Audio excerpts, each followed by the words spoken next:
Hello guys, আমি রাজু ইকার delivery boy. আজকে আবার নতুন একটা ভিডিও নিয়ে চলে আসলাম।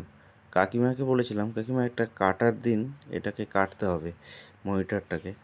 তো কাকিমা আমাকে এরকম একটা বড় কাঁচি দিয়ে দিল। তো সেটা দিয়েই কাটছিলাম, দেখতে পেলে তোমরা।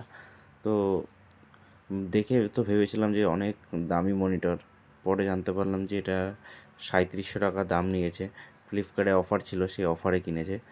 তো সেটাই আনবক্সিং করছিলাম। আজকে যে মনিটরটা তোমরা দেখতে পাচ্ছ, এটা হচ্ছে 24 ইঞ্চি মনিটর ছিল, ঠিক আছে। তো মনিটরটা যখন ডেলিভারি করতে যাই, তখন দাদা বলছে যে এটা খুলে লাগিয়ে দিয়ে যাও। আমি বলছি আমাদের তো ওপেন বক্স ডেলিভারি, ফিটিং করে তো দেওয়া হয় না, কোম্পানির থেকে লোক আসে। আমি খালি জাস্ট তুমি কি কোম্পানির অর্ডার করেছো আর ভাঙা টাঙা কোনো ড্যামেজ আছে নাকি সেইটুকু খালি ওপেন বক্স ডেলিভারি হবে, এইটা বলেই আমি দাদার সামনে খুলে ওপেন করে দেখালাম, দেখিয়ে বললাম এইবার দেখো ঠিক আছে তো।